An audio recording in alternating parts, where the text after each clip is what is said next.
사회복사 1급 국가고시 인간행동과 사회환경 첫 번째 강의를 시작하겠습니다. 우리 교재를 보시면요, 인간행동 발달과 사회복지라고 나와 있는데, 이제 첫 번째 강의를 시작하기 전에 먼저 우리 인간행동과 사회환경이라고 하는 이 과목의 전체적인 개요에 대한 틀을 한번 잡아보는 시간을 갖겠습니다. 자, 여러분,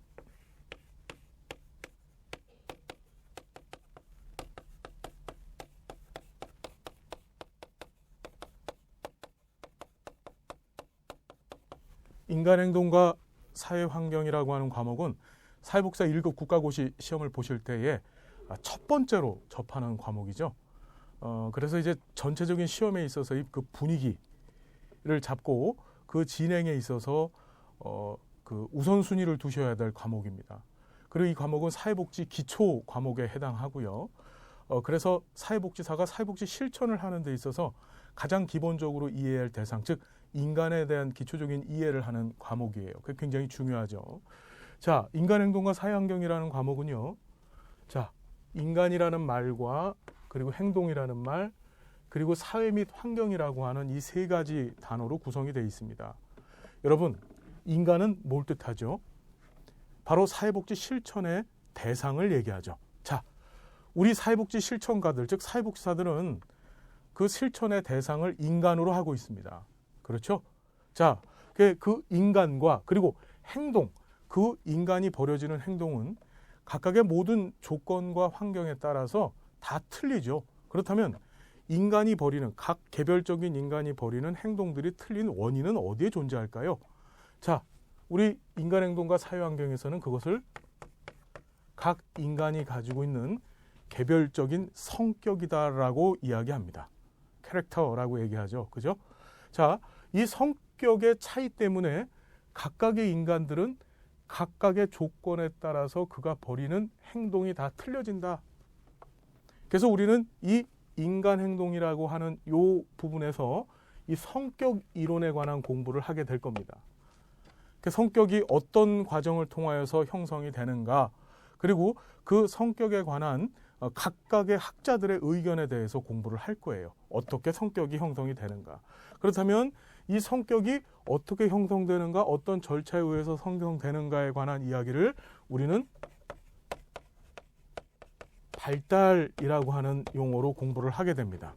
자, 여기까지 이해되시죠? 자, 그렇다면 이 사회환경이라고 하는 용어는 어디에서 나온 걸까요? 이 사회환경이라는 것은 이 인간의 성격이 발달되는 데 가장 중요한 원인 또는 요인으로서 그가 처해 있는, 그 인간이 처해 있는 사회 또는 환경이 가장 중요한 원인이 된다.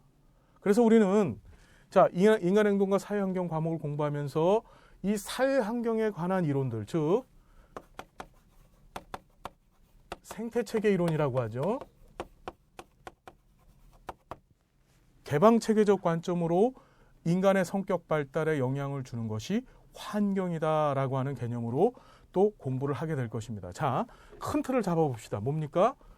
사회복지 실천의 대상인 인간의 각각의 다른 행동을 구성하는 요인으로서의 성격 이론을 공부하고, 그리고 그 성격 이론이 어떤 절차에 의해서 발달되는지에 관한 각각의 학자들의 의견을 또 공부하고, 그리고 그 발달 단계를 생애 주기별로 공부를 하고, 또 제일 중요한 것은 뭡니까? 그 성격 발달의 가장 중요한 요인이 되는 사회 환경에 관해서 공부하는 것, 그것을 우리는 전문적으로 생태체계 이론이라고 하는데, 그것에 대해서 공부하는 것을 우리 뭐라고 합니까? 인간행동과 사회환경이라고 하는 과목으로 정의를 합니다. 자, 여기까지 우리 인간행동과 사회환경이라는 과목에 대한 이해를 하셨을 줄 믿습니다. 자, 오늘 첫 번째 챕터 인간행동 발달과 사회복지라고 하는 과목을 공부를 하게 될 거예요. 여러분, 자, 우린 여기서 발달이라고 하는 용어를 공부합니다. development라고 하는데요. 자, 여러분, 인간행동과 사회환경에서 얘기하는 발달이라 함은, 자, 한 인간이 인생을 살아가면서의 전반적인 과정을 다 의미합니다. 이 발달 안에는 상승적인 발달, 그리고 하강적인 발달. 이 두 가지 발달 형태가 있어요. 여러분, 상승적 발달이라는 것은 뭐냐면은 자, 인간이 가지고 있는 기능들, 즉 인지나 또는 신체나 또는 지적 기능들이 어떻게 우리가 일반적으로 생각하기에 점점 좋아지는 형태를 얘기합니다. 무슨 소리냐? 아기가 태어나서 이 아기가 자라나면서 어떻게 합니까? 예, 맨 처음에는 네 발로 걷죠. 네 발로 기다가 그것이 나중에는 두 발로 걷다가 나중에는 어떻게 됩니까? 이제 강건한 신체를 가지고서 자기가 하고 싶은 대로 자신의 육체를 마음대로 움직일 수 있잖아요. 이것처럼 자, 점점 좋아지는 형태의 발달, 이것을 상승적 발달이라고 하는데 이후에 노년기쯤 들어서면서부터 또는 중년기 이후서부터 사람의 이런 기능들은 도태가 되고 쇠퇴가 되기 시작을 해요. 지금 무엇입니까? 예, 나이가 들면서 눈도 좀 어두워지고 귀도 잘 안 들리게 되고 그리고 점점 나이가 들면서 이제 각각의 질환으로 인해서 걷지도 못하고 결국에는 사람은 누워서 와상으로 일생을 마치게 되잖아요. 그것처럼 어떤 기능들이 저하가 되는 것을 하강적 발달이라고 하는데 여러분 명심하십시오. 이 상승적인 것만 발달이 아니라 이 하강적 부분도 발달이라고 하는 용어 안에 포함이 된다. 그래서 우리가 일반적으로 발달이라고 한다면 자, 전생애죠. 즉 인간이 태어나서부터 시작해서 죽음에 이르기까지 이 전 과정을 뜻하는데 이 전 과정 안에는 뭐가 들어가 있다? 상승적인 발달과 하강적인 발달 두 가지 의미가 전부 다 내포되어 있다는 사실 여러분 기억하시기 바랍니다. 우리 교재 잠깐 볼게요. 인간 발달의 개념 보시면은 1번에 상승적 발달 나와 있죠. 출생 후부터 청년기 혹은 성인 초까지 신체 크기가 커지고 그리고 인간이 가지고 있는 각각의 기능들도 원활해지며 심리적 기능과 구조가 밑줄 긋까요? 더 좋은 차원으로 변화를 보이는 것. 자, 더 좋은 차원으로 우리가 일반적으로 인식하는 더 좋은 차원으로 변화 보이는 것을 상승적 변화 또는 상승적 발달이라고 하고 하강적 변화 또는 하강적 발달은 상승적 변화에 반대되는 개념으로 성인 초기 혹은 그 이후부터 밑줄 긋게요.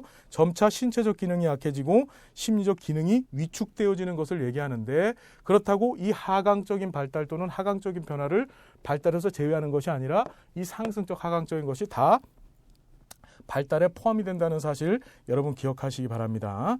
자, 여러분 이 발달이라고 하는 용어 우리가 잠깐 지금 기억하셔야 될 게 뭐냐면요. 시험에 꼭 빠지지 않고 나오는 부분이 우리 인간 발달의 원리 부분입니다. 여러분 꼭 기억하셔야 돼요. 인간 발달은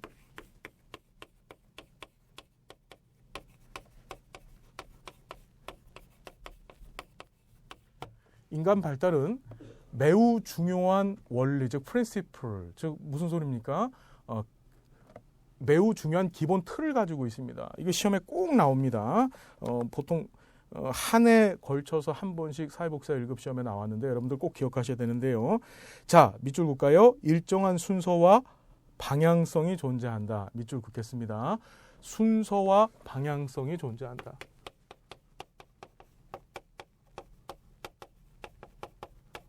자, 인간이 발달을 할 때는 반드시 일정한 순서와 방향성을 갖습니다. 그 순서라는 것은 뭐냐? 자, 여러분, 사람이 태어나면은 사람의 신체, organ, 이 기관 중에서 가장 큰 것이 어딘가요? 머리죠. 그렇죠? 그러다가 이제 신체가 커져가면서 어떻게 되나요? 머리 부분이 전체 몸에서 차지하는 부위는 줄어들면서 몸의 사이즈가 커지죠. 그렇죠? 그래서 자, 항상 첫 번째는 상부에서 하부, 머리가 상부에 있잖아요. 그죠? 그래서 상부에서 하부 쪽으로 신체가 발달을 합니다.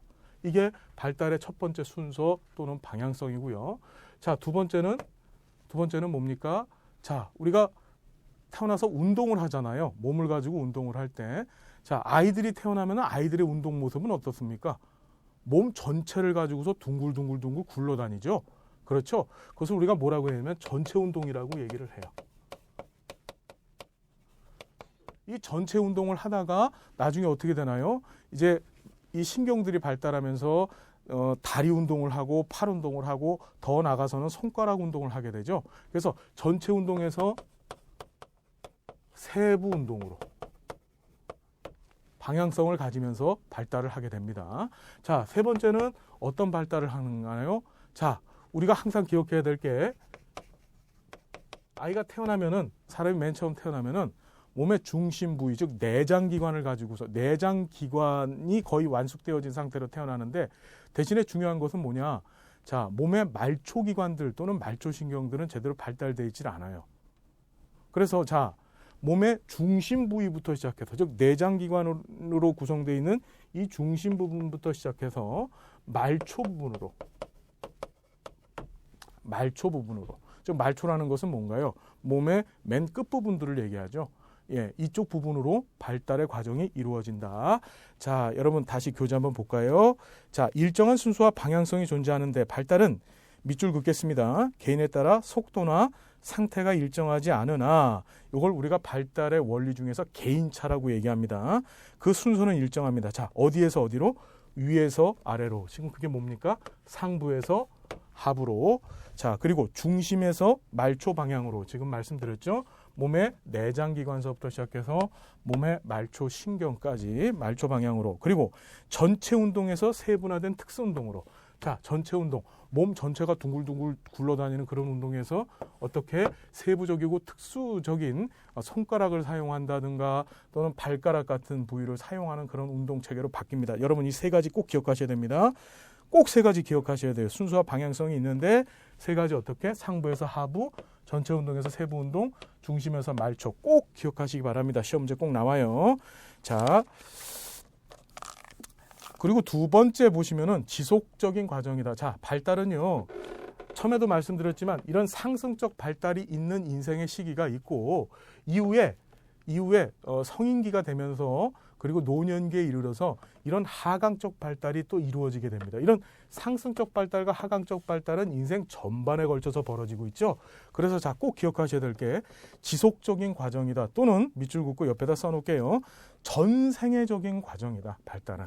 지속적인 과정, 다른 말로 전생애적인 과정이다. 그래서 태어나서 사망할 때까지 밑줄 긋게요. 전생에 걸쳐서 상승적, 하강적 변화가 연속적으로 이루어진다. 자, 세 번째 굉장히 중요합니다.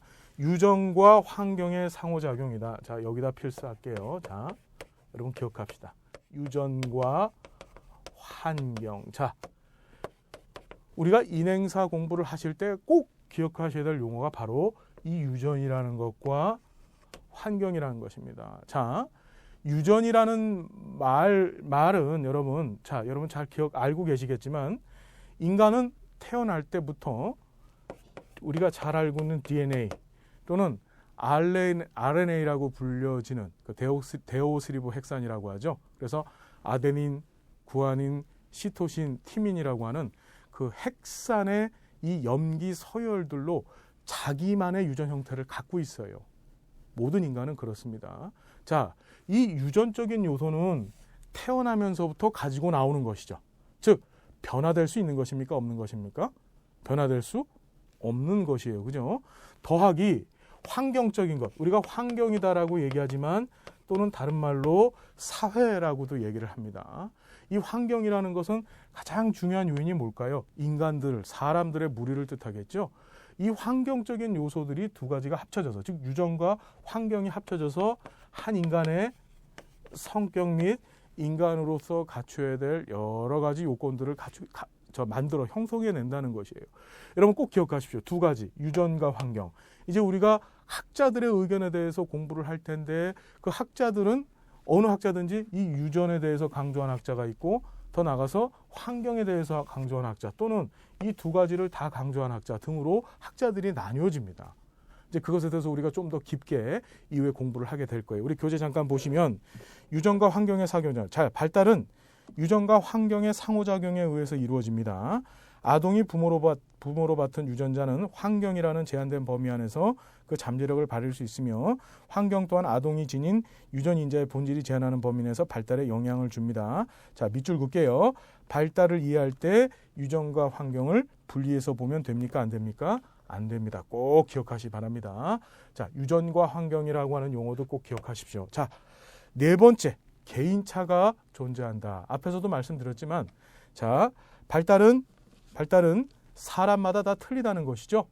예, 우리가 순서와 방향성을 갖고 있대 사람마다 발달의 형태나 발달의 과정이 틀릴 수가 있습니다. 그걸 우리가 개인차라고 얘기를 해요.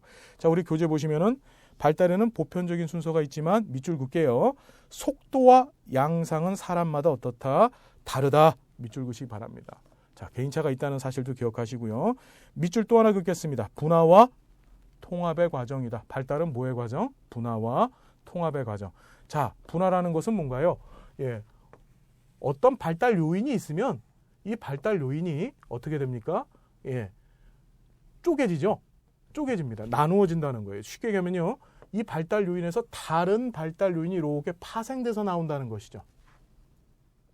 우리 뒤에 가서 이제 프로이트에 관한 얘기를 배울 텐데, 프로이트 같은 경우에는 뭐라고 했냐면 인간은 태어날 때부터 원초화라는 것을 가지고 나오는데 이 원초화라는 것 안에서 어떻게 되나요?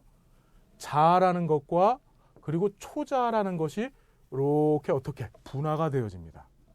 즉 원초화라고 하는 씨앗에서 어떻게 자아라는 것과 초자라는 것이 이렇게 나눠져서 생긴다는 것이죠.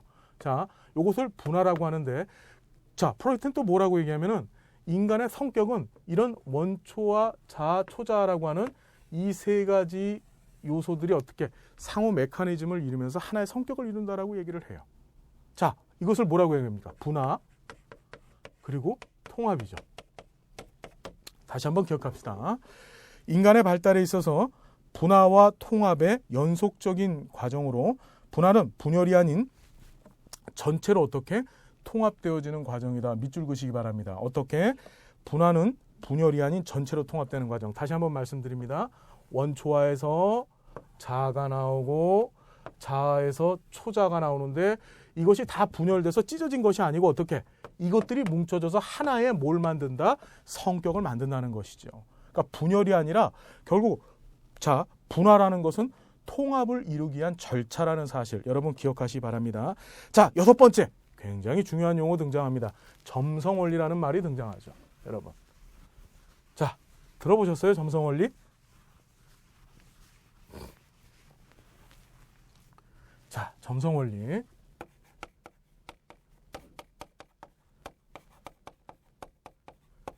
자, 점성원리라고 하는 용어를 맨 처음 썼던 학자는 누굴까요?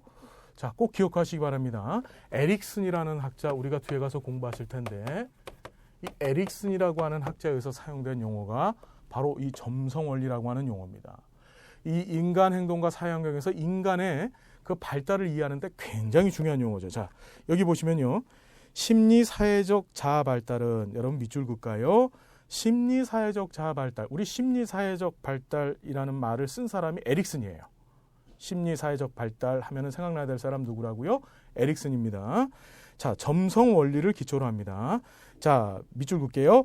인간은 생물학적으로 수태되면서 이미 기본적인 요소를 가지나 시간의 경과에 따라서 이 요소들이 결합, 재결합하여 새로운 구조를 형성한다. 이처럼 심리사회적 성장도 각 요소가 다른 모든 요소에 체계적으로 관여하면서 연속적으로 발달한다. 조금 어려운 얘기죠. 이게 무슨 소리냐면요, 이런 겁니다. 점성원리라는 것은, 자, 유아기가 있어야 그 유아기를 기반으로 하여서 초기 아동기가 형성이 되고, 이 초기 아동기가 있어야 그 다음에 유희기가 형성이 되고, 유희기가 있어야 그 다음에 학령기가 형성이 되고, 이런 식으로, 자, 인간의 발달에 있어서 어떤 기초적인 과정이 있어야 거기에 이어서 다른 과정도 그 위에 어떻게 올라타서 점진적으로 형성이 되어진다는 얘기가 바로 점성원리예요. 갑자기 사람이 태어났는데 노년기가 되고, 갑자기 태어났는데 학령기가 되고가 아니라 반드시 이런 절차와 과정을 거쳐야만 사람이 어떻게 인간의 인격뿐만 아니라 모든 발달 과정이 형성이 되어진다는 것이 바로 점성원리입니다. 여러분 꼭 기억하세요. 점성원리 하면 생각나셔야 될 게 이런 계단 모양을 생각하시면 됩니다. 자, 이것은 우리가 에릭슨 공부하시면서요, 에릭슨의 이제 3대 원리 가운데 이 점성원리가 있는데, 에릭슨을 공부하시면서 우리가 좀 더 깊게 얘기할 건데 인간 발달의 과정 안에는 이 점성 원리라는 것이 있구나라는 사실을 여러분 꼭 기억하시기 바랍니다. 자, 여기 플러스 원 보시면은요. 기초성이라고 나와 있죠. 이 기초성 좀 밑줄 긋게요. 이것도 인간 발달의 원리입니다. 만 6세 이전에 성격의 기본 틀이 형성되기 때문에 밑줄 긋게요. 어린 시절의 교육 환경과 인성 교육 이후 발달의 기초가 형성되어 평생을 좌우한다. 자, 이건 무슨 소리냐면요. 모든 발달 관련 학자들이 이 기초성 원리를 중시합니다. 여러분, 기초성이라는 말이 무슨 뜻일까요? fundamental. 자, 사람의 성격 발달의 가장 중요한 시기는 언제다? 아이 때다. 아이 때다. 프로이트는 언제까지라고 얘기를 했어요? 우리 미리 얘기하겠지만 프로이트는 구강기, 학문기, 난근기까지 해서 약 6세. 6세까지. 그렇죠? 예, 그렇죠. 기타 다른 학자들도 보통 이 6세를 기준으로 해서 성격 발달의 기본 틀이 다 만들어진다라고 얘기를 합니다. 여러분 무슨 말인지 되시죠? 이해되시죠? 무슨 얘기인지. 자, 그래서 기초성이라는 것은 뭐냐면 어릴 때의 발달, 보통 6세라고 얘기를 합니다. 이 어릴 때의 발달이 인생 발달의 전반을 좌우한다. 이게 바로 기초성의 원리입니다. 꼭 기억하시기 바랍니다. 자, 그 다음에 7번 보시면요. 크리티컬 피어리어드, 즉 결정적인 시기가 있다. 여러분 꼭 기억하십시오. 자, 여러분 결정적인 시기가 있다는 것은 뭐냐면요. 인간 발달에 있어서 그 발달이 가장 잘 이루어지고 잘 형성되는 시점이 존재한다는 것입니다. 자, 보시면 프로이트는 인간 발달 과정의 결정적인 시기. 자, 프로이트는 뭐라고 했냐면요. 인간 발달의 가장 중요한 시기가 이 남근기라고 얘기를 했어요. 이 남근기 때 인간 발달이 가장 잘 이루어진다고 얘기하고 기타 다른 학자들도 결정적인 시기, 즉 발달이 가장 잘 이루어지는 시기가 있다라고 얘기를 합니다. 자, 우리 교재 잠깐 보시면요. 프로이트는 인간 발달 과정의 결정적 시기 3에서 5세 또는 3에서 6세가 있다라고 주장했습니다. 여기가 바로 뭐냐면 남근기를 뜻해요. 일정한 시기에 특정한 행동을 학습할 수 있는 조건이 주어지지 못하면 발달에 밑줄 긋게요. 뭐가 온다고요? 발달 결손이 일어나고요. 그 결손은 새로운 결손을 낳아 누적되기 때문에 어릴 때의 초기 경험이 중요하다는 근거가 됩니다. 또한 인간 성격의 기본이 만 6세 이전에 형성되므로 요건 뭐라 그랬어요? 아까 기초성이라 그랬죠? 자, 이후의 발달은 생후 초기에 형성된 기본적인 구조가 보다 분화되거나 세분화되는 것에 불과하다고 했다. 자, 다시 한번 정리해드리면 결정적 시기가 있다는 얘기는 뭐냐면 발달이 가장 잘 이루어지는 시기, 즉 인간 발달에서 가장 중요한 시기가 있다라는 얘기입니다. 꼭 기억하시기 바랍니다. 자, 나머지 부분 여기 보시면 플러스 원 보시면요. 아동 발달의 원리 중에 적기성이라고 하는데 이 적기성이 바로 이 결정적 시기하고 같은 용어입니다. 기억하시고요. 기초성 원리 했고요. 불가역성이라는 말 좀 기억해 볼까요? 여러분, 가역성이라는 말은 뭔가요? 이거 회복성이라고도 얘기하죠. 갔다가 다시 돌아오는 게 가역성인데 불가역성은 앞에 불자 붙었으니까 뭐겠어요? 그냥 가기만 하는 겁니다. 다시 돌아오지를 못하는 것을 뭐라 그래요? 불가역성이라고 얘기하죠. 우리 교재 보시면 어떤 특정한 시기에 발달이 잘못되면 밑줄 긋게요. 후기에 충분한 보상이나 보충이 되더라도 그 발달의 결손된 부분을 어떻게 수정, 보완되지 않는다는 것이 바로 불가역성의 원리다. 자, 누적성의 원리, 유아기의 성장 발달에 어떤 결손이 생기면 그 결손은 다음 시기에 발달에 좋지 않은 영향을 주게 돼서 밑줄 긋게요. 계속적으로 누적돼 다음 단계에도 더욱더 잘못된다. 우리 문화실조나 환경적 이유로 인한 발달 결손의 누적을 교정시키는 교육이 중요한 이유가 바로 누적성 원리 때문에 그렇다. 지금 발달의 원리들 우리가 공부했습니다. 뭡니까? 첫 번째, 일정한 순서와 방향성이 존재한다. 머릿속에 꼭 담으셔야 돼요. 두 번째, 지속적인 과정이다. 지속적인 과정이다. 세 번째, 유전과 환경의 상호작용이다. 네 번째, 개인차가 존재한다. 그리고 분화와 통합의 과정이다. 그리고 점성 원리가 있다. 또 한 가지, 기초성의 원리 기억하시고요. 그 다음에 결정적 시기가 있다. 여러분, 그 다음에 불가역성의 원리, 누적성의 원리 전부 다 기억하십시오. 시험에 반드시 나옵니다. 다 반드시 나와요. 발달의 원리를 묻는 문제는 시험에 빠지지 않고 나오니까 꼭 기억하십시오. 자, 밑에 보시면 발달과 유사 개념이 등장합니다. 이것도 시험 문제에 빠지지 않고 나오죠. 보통 이것을 발달의 유사 개념 또는 발달의 하위 개념이라고 얘기를 해요. 여러분, 인간 발달이 있으면 발달이라는 건 앞에서 말씀드린 것처럼 상승적, 하강적 발달을 모두 의미한다 그랬었죠. 자, 이 발달 안에는요, 세 가지의 하위 개념이 존재하는데 그게 바로 성장, 성숙, 학습이라고 하는 세 가지 요인입니다. 여러분 꼭 기억하세요.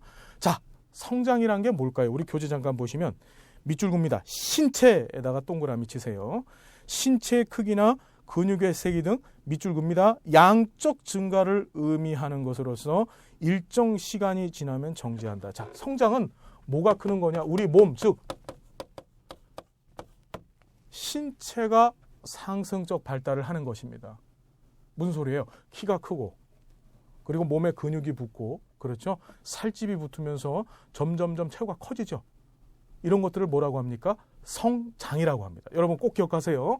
성장이라고 하는 용어는 어디에다 쓰는 거라고요? 신체, 즉 몸에만 쓰는 겁니다. 그런데 어느 시점이 되면 어떻게 되나요? 이런 성장은 멈추죠. 그렇죠? 멈춰서 어떻게? 키도 점점 줄어들고요. 그 몸에 있는 근육도 점점점 사라지고요. 그렇죠? 자, 그래서 성장이라는 것은 신체가 발달되는 상승적 발달인데 어느 시점이 되면 그때부터는 이 발달이 멈춰진다라고 하는 사실 꼭 기억하시기 바랍니다. 자, 두 번째 성숙이에요. 성숙. 자, 성숙이라는 것은 뭐냐? 자, 여러분 꼭 기억. maturation.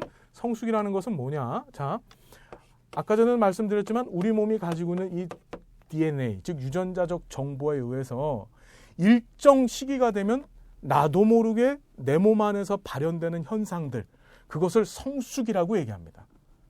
대표적인 성숙의 예가 뭐예요? 첫 번째 사춘기죠. 여러분 꼭 기억하세요. 사춘기, 내가 사춘기가 되고 싶어서 사춘기 되는 거 아니죠? 어떤 시기가 되면 갑자기 내 키가 크고요. 그리고 목소리가 바뀌어지고, 그리고 여자아이들 같은 경우는 가슴이 커지고 엉덩이 골반이 커지면서 엉덩이가 커지고, 그 다음에 뭐 생리라고 얘기하죠. 이런 현상들을 경험하게 됩니다. 그것이 내 의지나 내 의도에 의한 것이 아니라 내가 태어나면서 가지고 있었던 이런 유전자적 정보에 의해서 드러나는 거예요. 이것을 뭐라고 한다? 이걸 성숙이라고 합니다. 꼭 기억하십시오. 성숙은 내 마음대로 되는 게 아니에요. 자, 성숙의 예, 사춘기가 있고 우리 뒤에 가서 교재에서 공부하게 됩니다. 우리 폐경이라고 하죠. 여성들의 게 있어서 이 폐경이라고 하는 현상이 벌어지는데 이 폐경 역시도 어떻습니까? 이 성숙이라고 하는 이런 발달 과정에 의해서 드러나는 현상의 예라는 사실 여러분 꼭 기억하시 바랍니다. 자, 그래 이번에 성숙 보시면요. 이미 밑줄 긋게요. 유전자에 포함되어 있는 전체적인 신체와 심리의 변화를 뜻하는데 볼드 글자 좀 볼게요. 인간의 내적, 유전적 기제의 작용에 의해 나타나는 체계적이고 규칙적인 변화. 여기서 핵심적인 내용은 뭘까요? 내적, 유전적인 기제 예를 써놓으세요. 사춘기하고 폐경기 시험 문제 잘 나옵니다. 자, 마지막으로 학습이 있어요. 여러분, 학습이라는 거 뭐죠, 여러분? 학습이라는 것은 꼭 기억하셔야 될 게 사회화의 과정인데, 자, 인간이 내 의도도 물론 거기에 들어가지만 중요한 것은 뭐냐면은 학습이라는 것은 경험 또는 훈련 등에 의해서 그가 속해 있는 사회의 가치나 또는 사회의 문화를 습득하는 현상을 얘기합니다. 여러분 어떤 말인지 이해되세요? 자, 우리 교재 잠깐 보시면 특수한 경험이나 훈련 또는 연습 등의 밑줄 긋습니다. 외부 자극이나 조건 또는 환경에 의해서 개인이 내적으로 변해가는 것, 즉 내 안에 심리적이고 인지적인 부분들이 변해가는 밑줄 긋습니다. 후천적 변화, 이걸 학습이라고 얘기하죠. 여러분, 학습의 가장 중요한 요인이 뭘까요? 바로 그가 속해 있는 사회 또는 환경입니다. 꼭 기억하십시오. 자, 성숙은 요인이 뭐라 그랬어요? 내 내적인 것, 유전자 딱 떠올리셔야 돼요. 성장도 사실 보면 내 내적인 것입니다. 내 내적인 요인에 의해서 드러나지만 근데 성장 안에는 또 뭐가 들어가나요? 내가 속해 있는 환경도 포함이 돼요. 무슨 소리냐? 잘 먹고 잘 자라야 될 그 적기 때에 어떻게 합니까? 잘 먹고 좋은 영양을 섭취하면 성장은 잘 이루어지겠죠? 그렇죠? 그런데 그것이 안 되면 어떻게 됩니까? 성장이 미숙해질 수 있잖아요. 그죠? 여러분 그래서 외부적인 이런 환경도 성장이라고는 요인 안에 들어간다. 여러분 발달의 하위 개념 또는 유사 개념으로 이 성장, 성숙, 학습 시험 문제 잘 나올까요? 안 나올까요? 예, 잘 나옵니다. 꼭 기억하시기 바랍니다. 자, 우리 인간 발달 이론이 사회복지 실천에 미친 영향. 자, 시험에는 나오지 않지만 우리가 한 번쯤은 기억해야 될 내용이에요. 자, 개인적인 발달상의 차이와 발달을 구성하는 다양한 신체, 심리, 사회적 요인을 파악해서 그걸 가지고 뭐 합니까? 생애 주기별 순서별로 정리해서 사회복지사가 현장에서 클라이언트를 이해하는 데 큰 영향을 줄 수가 있습니다. 자, 나머지 우리 인간 발달의 발달 과업 부분은 이후에 에릭슨이나 다른 학자들의 얘기를 하면서 정리를 하고요. 다음 시간에는 인간 발달 이론, 프로이트 이론서부터 우리가 다시금 이제 제학자들의 의견입니다. 구체적으로 공부를 해보겠습니다.